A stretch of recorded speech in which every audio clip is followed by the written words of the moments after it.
With the prospect of more Americans voting from home this fall, new concern that Election Day could stretch well beyond November 3rd, as the coronavirus sends states scrambling to offer safe alternatives to voting at the polls. Many are now expanding absentee or mail-in voting options. If there's a strong absentee ballot preference this time around, it may be election week.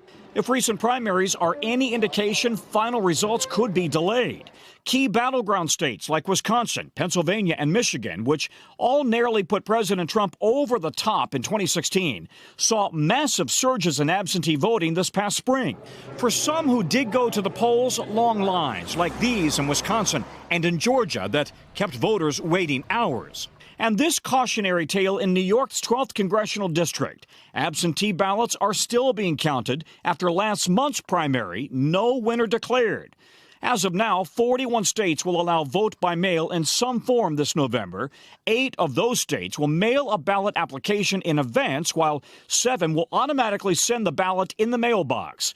Meanwhile, 9 states are still requiring an excuse beyond COVID-19 concerns to vote absentee. The changes in how we vote, a dramatic shift up until now. Only 5 states voted primarily by mail. Washington State is one of them. Results are going to come in much later than people are used to. That's what's going to be difficult for the country, is that there's going to be a lot of pressure to know who won, and it's going to take time.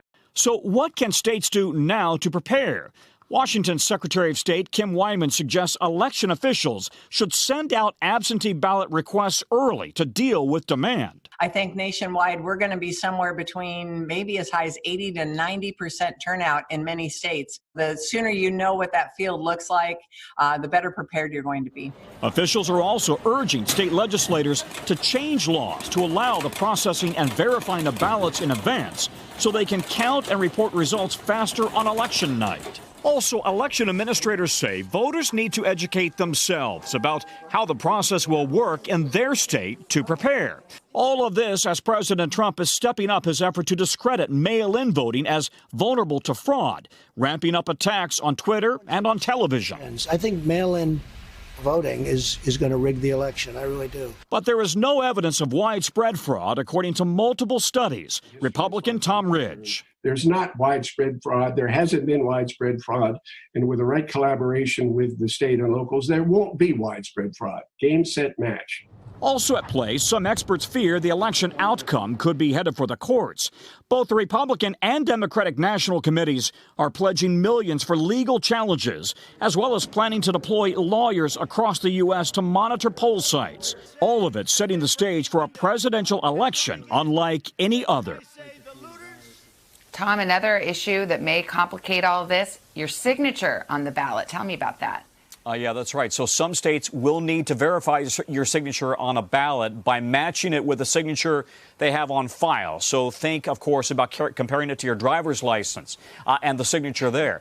When you signed your name, though, at the DMV, you probably did not expect that it would be used to verify a signature later on. In many cases, election officials will reach out to you if that happens. But listen, in the past, some ballots have been simply thrown out, not counted at all. So again, while the experts say voting by mail is safe, it's yet another example of how it's complicated, and it could be even more challenging come November.